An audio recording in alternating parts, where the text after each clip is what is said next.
Lake Park, we had a permit there and the permit ran up, and we decided that that was not as strategic of a location in terms of outreach and visibility. So this being the most heavily trafficked intersection in the city, it's very clearly at 10 o'clock on a Sunday night, it's like this car is consistently going by beeping in solidarity. So this is a much better, more visible location. We are in a free speech zone known as Lincoln Square, which is the most heavily trafficked center in the city. And what we are now doing, due to requests by Worcester Finest, we have removed all of our things from city property, and we have lined the sidewalk with our sleeping bags, which will be our occupation will be along the sidewalk so as to not block it, but to still be visible and in this location. So we think we found our home on the side of the sidewalk. I am a biofuels engineer. I have an engineering degree from Worcester Polytech, and I collect waste veggie oil and produce biodiesel for home heating oil and tractors and trucks, and it can be used for almost anything, but we use it mostly for landscaping equipment and off-road purpose. So when I first heard about the Occupy Wall Street and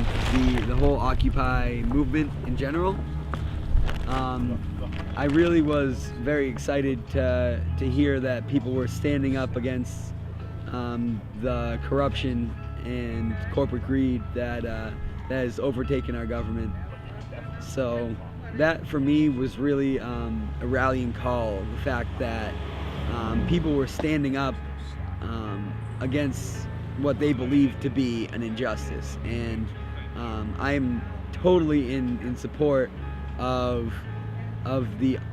initial impetus for the Occupy movement. With that said,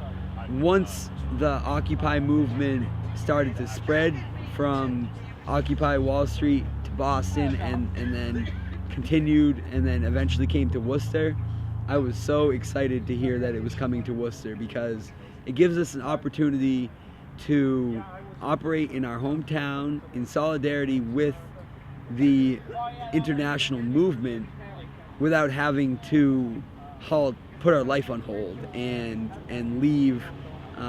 leave my job and like all of my family and everything. I can stay here, live here, and still be an active member in the Occupy movement. And we were talking to a lot of the other people in Occupy Wall Street and Occupy Boston. There's very strong communication between the Occupy locations, and we received word from them after asking if, essentially we sent some people out and asked if they wanted us to send people there to help them, and they came back and said, no, we want you to occupy in your hometown, and the best thing you can do for us, the best thing you can do for the Occupy movement is strengthen your local Occupy movement and build it from the ground up there. And then that is the most successful way to build a movement, is to have strong different nodes or different branches all around the country, all around the world, to have these different strong autonomous organizations operating in solidarity with one another, and then operating